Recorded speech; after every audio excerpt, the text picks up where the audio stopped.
Hey, sports fans, PB&Z Sports Chaos. And you can see PB and I are wearing hats. It's the first Saturday in May. You know what that means? Kentucky Derby time, right, PB? Oh yeah. And you've become a little bit of a horse racing analyst lately, so I can't wait to hear your Derby picks. I got a couple, but I'm sure you've been studying a lot more than I have. So we'll listen to your Derby picks momentarily. We'll talk about the Game Sevens coming up in the NBA and the NHL, how they impact our teams, and then who won and who lost in the NFL draft, in our opinions. All right, you ready to talk about Kentucky Derby time? You got your bourbon? Yeah, yeah. I don't have my bourbon yet. I do get a I'm gonna have a mint julep this afternoon at the track. I'll be at Gulfstream watching the Nice. races there, but obviously Derby will be simulcast later. So can't wait Okay. for it. Should be fun. Should be fun. So I mean I've thought long and hard about this, and Yeah. it's really hard to not bet on fierceness, obviously. He's the favorite. I saw him in person live at the Florida Derby. He absolutely destroyed the field. He won by 13 and a half lengths. But a wise man at that track that day told me, he goes, Fierce, he told me, he goes, Fierceness is going to win this race. He's going to win it by a lot. And he said to Yeah. me, and he won't even come close to winning the Kentucky Derby. And I go, Ooh. really? Why? And he goes, because he's up and down. You look at his history, he wins, and he doesn't just lose. He falls off the map. Like he literally will fall like to seventh or something like that. And this is a 21 horse field or whatever it is, right? Plus, he's starting on the outside, right? Is he way out there on Plus, the outside? plus he's starting on, which actually might be good for him because it's less crowded out there, Yeah, right? true, true, So true. so it's less crowded out there. So I think that'll actually help his cause. And if he gets out to an early lead, it could be good night for the rest of the field. But if there's someone on the inside, like a Sierra Leone, for example, that can get out of that pack at the beginning, that'll make for an interesting race. So, I mean, those are the obvious two favorites that are out there right now. I'm definitely higher on Sierra Leone than I am on Fierceness at this point in time. Win, place, or show, a great bet to put in your trifectas with a couple of other long shots. And I'll let you tell me who you like, and then I'll tell you some of the horses that I would like to put in with Sierra Leone for that long shot trifecta. I'm not going fierceness at all. I heard him on the outside is a bad mix for him. I'm going with a little bit of an upset, only 8-1, if that's an upset. Catching Freedom to win it just by a nose over Sierra Leone coming in second. And I got another bit of a long shot, just a touch coming in third. Okay, so that's one of my long shots. So just a touch right now is at 10-1, and Okay, so you moved up. I have him in most of my trifectas. I'm probably going to bet him to win the race because it'll be a good payout. And the nice thing about horse racing is you can bet 50-cent trifectas. You can bet, $1 exactas. You can bet, $2 on a horse to win. So you can go up to the window with like $40 and make like a ton of different bets. You know what I mean? Yeah, So yeah. that kind of makes it fun. I'm definitely putting just a touch in there with Sierra Leone, probably in an exacta. I'm also going to combine him into some trifectas with a couple other long shots that I have on my list here. I'm looking for Resilience as one of those horses to maybe get in there. I'm looking at Stronghold as another horse. And then depending on the conditions of the track, because it's supposed to rain right around that time. Yep. If it's a wet surface, I'm hearing a lot of things about Mystic Dan and his ability to run on a wet track. So I'm Oh, going to okay. kind of monitor that situation, and I might insert Mystic Dan into my mix there, or maybe just throw a couple dollars on him to either win or place or something like that if it's a wet track. Mr. So that's Dan. kind of Okay. where I'm at right now with the Derby. In my heart, I want to see Fierceness win just because of my up close and personal. I mean, I saw him come out of the paddock. I saw him like from me to this screen away, and it was just an ominous sight to see. And he's a dude. That horse is good, man. So I'll be rooting for him, but I think he's going to falter. By the way, Honor Marie's another long shot I'm hearing a lot about too. 20-1. Yes, that's another one I have here as there's so many different combinations, especially the Kentucky. We know the Preakness and the Belmont is usually 8 to 10 horses, right? The Derby is so hard because it's usually 20, 21, 22 horses racing, only one Yeah. scratch so far in Encino. Yeah. Everybody else is running. So it's going to be a big field and it's going to be a big race. And the payouts, if a long shot comes in, the payouts are going to be pretty, pretty nice too. Nice. By the way, I'm bummed about Encino because I happen to like the Encino Man movie. Oh, hey, a lot of people pick horses based on their names and based on the number that they're wearing or something like that. So what the heck? Just put something on a horse, a number that you like, or a horse name that you like. Okay. Hey, all right. Let's talk a little playoff talks. We get the Celtics. They beat your Heat 4-1 easily in that series, but suffered a big loss with Porzingis going down. They're waiting a game 7, which I believe is Sunday, between the Magic and the Cavs. The Magic pulled out game 6 last night at home. They got to go to Cleveland. Who do you like to win that series? Yeah, and it's kind of good for the Celtics because they get some rest, right? Yeah. They can let these people beat each other up. I don't think the Celtics have any problem getting through the next round, probably again in 4 games, 5 games, something like that. Uh, but every home team has won the series in the Cleveland Orlando series. So Cleveland won 2 at home. Orlando won their 2, tied it up. Back to Yep. Cleveland lost last night down in Orlando, and Orlando won again. So I have to just stick with that streak and just say Cleveland wins at home in game 7, and then they get their butts kicked by the Celtics. So I'm kind of with you on that, though. I like this young Mavericks team. I mean, this young Mavericks team, this young Magic team. Don't get me started on the Mavericks, which happened to go into their second round. I can't believe it. By the way, before we move on to NHL, LeBron, is he going to be a Laker next year after this shocking loss again? Even though we're not really shocked, we both said they were yeah, going to get crushed by Denver, right? yep. Denver's the class right now of the West. Um, he tends to chase rings and chase Chase ring, opportunity. yeah. So he might end up somewhere else. I mean, obviously, LA is not the place to win. They're not going to win in the next few years, in my opinion. By the way, a rumor is coming to Miami. He may come back to Miami again. That's another one of the destination spots. But I got a sneaky one, which no one's mentioning. I would not be surprised if he does leave and he goes to the Mavericks. He's a Cowboys fan, so he'd be home down there in Dallas. So who All right. knows? All right. All right. Speaking of Dallas, they play a game 7 in hockey against the defending Stanley Cup champions, Yep. Vegas Knights. That's in Dallas as well. Another home team. What do you Yep. think? And here's a one that drew the defending champions, right? I mean, you're a 1 seed going into the playoffs, and oh, geez, we got Vegas in the first round, who we know they're well coached, they're a good team, they got great players, and here's an interesting series, right? Because Dallas had home ice and lost both games at home, Yes, but then they yes. go into Vegas and win both games in Vegas to tie it 2-2. And then each of the home teams has won the last 2 games. So, the home ice almost doesn't matter in this series, even though game 7 is going back to Dallas. But I just, I mean, look what happened last I mean, year. look at the streak. So they were down 0-2, like you said, at home. Then they Yep. win 3 in a row, 2 in Vegas and 1 at Yeah. home. So I think it's time. And now I think it's time for Vegas to go on a little streak and win 2, win game 7. And that's how I feel too. And you know what? It's a classic right now. 8s are beating 1s on a regular basis in playoffs, right? We saw it last year with the Panthers beating the Bruins going all the way to the Cup, right? So I don't think that it's out of the stretch of possibilities here that Vegas takes it on the road and wins it. I'm picking Vegas too to win that one. All right. So you just mentioned the Panthers and the Bruins played last year. Bruins up 3-1, lost to those Panthers that went to the Stanley Cup. Bruins, once again, up 3-1, have lost 2 straight to Toronto. And by the way, they've looked horrible. 2 shots in the first period in game 5 and Period and a one half. shot.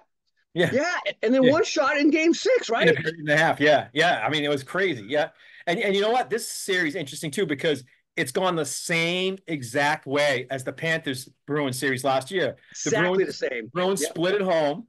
Then they went on the road and won games 3 and 4. They did the same thing in Florida. I was there for game 4 last year. And they go up in Toronto and they take 2 on the road. I mean, how awesome is that feeling? Now you're coming back up 3-1 back home, and then they drop it at home. Then they go And by have the to way, Toronto didn't even have Austin yet. and they didn't Matthews, have the Austin game. Matthews. Exactly. Then they have to go back up on the road now in game 6, just like they had to come down here in Florida in game 6 last year. They lost that. And then you're like, okay, well, at least we got game 7 home ice. We can still take the series. Well, guess what? Last year we lost to the Panthers. This year, I'm not really feeling good about this. I want the Bruins to win because you know why? They get the Panthers in the next round, and that means I get to go see them play because I'm going to the second round either way. Okay. Okay. Because I love hockey. I love the playoffs. Panthers are right in my backyard. So I'm going. I just want to go with my Bruins jersey on and not with my Panthers jersey on. So, if they play the Leafs, I'm obviously wearing my Panthers jersey. But if they play the Bruins, I'm wearing my Bruins jersey. Who would you put in goal for the Bruins? I think you got to stick with Swayman at this point in time. I agree. I agree. Yeah. It's not his fault. It's not his fault. He's not the one shooting the pucks. Can't help it that they're not scoring, right? By Right. the way, I got to ask the question. It's hard to believe because I'm going to ask this question, But if he loses this game and loses in this round like last year when he had the President's Cup in hand, does Monty get fired? I think so. I think so. I think you got to move. I think you got to shake it up and move on because there's two good opportunities there. President's Trophy. This year they could have been the one. They lost. They lost to Ottawa on the last game Yeah, of they the had a year at horrible stretch home. down the end. I think they were 1-3 down the end. So, Yeah, yeah. I mean, not man, that they would have been better off with the Lightning in the first round. The Lightning could have probably beat them in the first round the way they're playing, right? I agree. I agree. Yeah. All right, let's go. Let's go talk NFL. We made our picks last week. We did well from 1 through 6, I think. Right? You made a nice pick at 12. You had Bo Nix going, and then I think we both kind of went on the slide like everybody else. Some prizes, but who, in your opinion, came out of this draft best? Yeah. Well, I'm looking defensively. And the reason why I am is because I think a lot of the teams this year were looking at offensive additions to improve their teams. And in a normal draft, when there wasn't so much desperation around offense, some of these guys would have went higher. I think a lot of the real good, talented defensive players started to slide. I mean, you're talking guys like, Jared Verse doesn't even go in the top half of the draft, right? I mean, he was the best edge rusher out there. And Latu, as you pointed out, that was a nice call on your part as him being the first defensive player taken. And guess what? He was, but I didn't expect it to be at freaking 17 or wherever it was, right? Right, right. So I'm looking defensively at some of these teams that got these players later in the draft. And then what really stands out to me is Detroit. I think them getting Terrion Arnold and Rakestraw, like two solid corners, and Yep. Philadelphia also getting two corners in Quinion Mitchell and Cooper DeJean. I They were mean, the two. They were the two top corners on my board. The two top yeah, corners, and they get both of them kind of late. Well, one of them in the second round, right? yeah, Cooper yes, DeJean, right? So yeah, yeah, and that was a good move by Philly. I actually rated them as my third best draft, just because yeah, of that. And they got a decent running back, Will Shipley, in the fourth, and they got a pretty good defensive player as well on the line. Drawing blank on his name right now. So Philly actually, I think, did pretty well.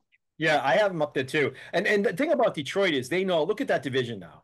You got Minnesota with a new JJ McCarthy throwing to JJ and Yep. to Addison and that weaponry that they have there. You have a much up and coming improved Green Bay Packer team that most power rankings right now have in the top 8, top 9 in the NFL, and that receiving corps is pretty impressive, along with Jordan Love, who's Yep. really taking over.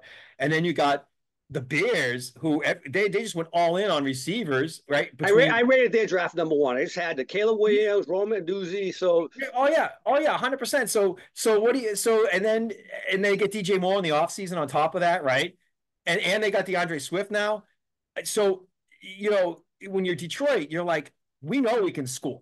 Detroit yeah, can score all they want, yes, but they have those three teams now: the Bears, the Vikings, and the Packers that are going to also score. So yep, they really needed to beef up their defense. So I love the acquisition of Arnold and Rakestraw at corners to temper that, you know, the offensive onslaught by these other three teams. yeah. As long as they can play, right? As long as they can play, rookies at cornerback is probably one of the toughest adjustments in the game. So I let's got talk. a, I got a Oh, surprise one for you at number two. My second favorite draft, believe it or not, is the Steelers. yeah, they made out pretty well. They got Roman Wilson at a good spot. That was a real good spot for him.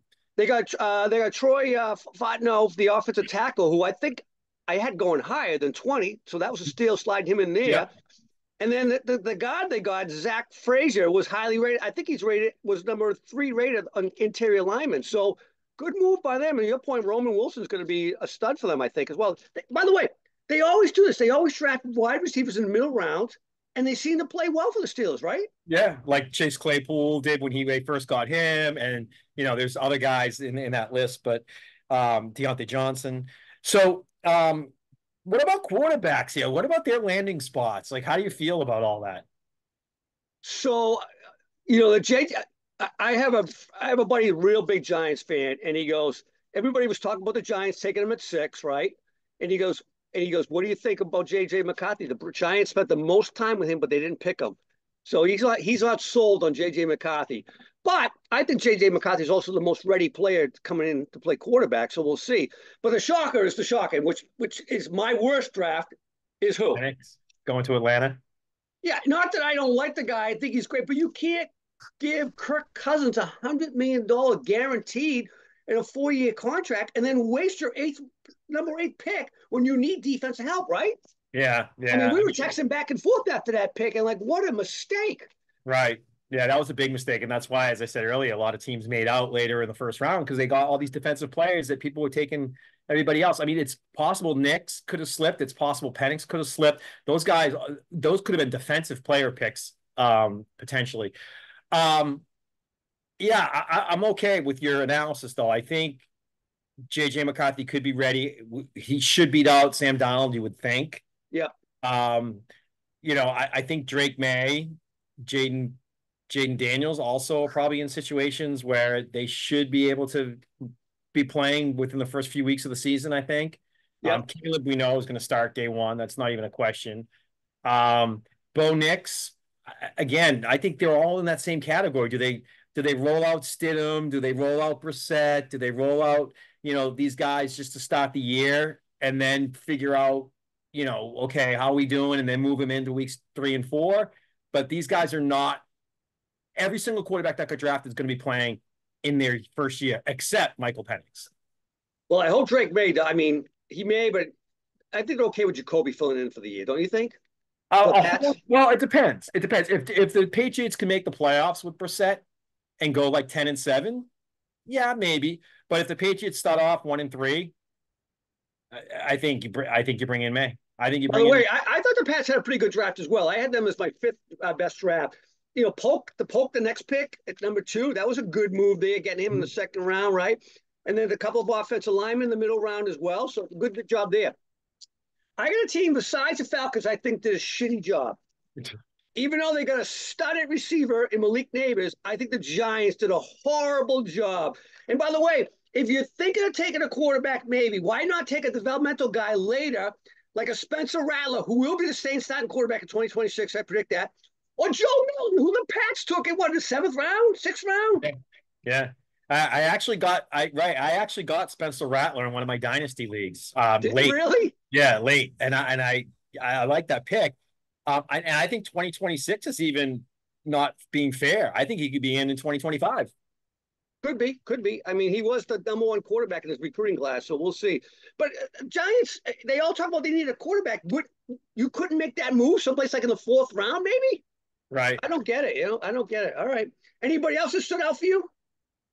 For running, we haven't really talked about running backs too much, but the top 3 guys there. Brooks going to Carolina. Carolina could be the new Houston, right? Who knows? Like they're all in. Like they're getting offensive weapons. They're really trying to build around Young. So he could pull a CJ Stroud on us this year, right? Without after we blink an eye. Who knows? But having Brooks as a piece there, I think is good. What's his name? Benson went. That's where I was going. Trey Benson, he went in the 4th, I believe, or 3rd to the Cardinals, who also got, Marvin Harrison, and they got a stud edge rusher, Darius Robinson. I think the Cardinals had a really, really good draft. Yeah, yeah. And they got this edge guy, Javier Tillman. I forget where he came from, but he was highly rated. They got him in the 5th. So Cardinals didn't do bad. If Kyler Murray stays healthy, they could be a Texans type team and win that West Division easily. Yeah, that's another good point. And then speaking of the West, the other top 3 running back was Blake Corum, and he went to the Rams. That's a good move, and they got him kind of late, right? Yeah, I think 3rd round. Yep. And I grabbed him in one of my dynasty leagues too. Right. Okay. Nice. That's a good move. And with Sean McVay, that's a good, because he's an inside runner, came from a play action system. They're a play action team, right? That's a good move for them. All right, man. Anything else on this Kentucky Derby Saturday?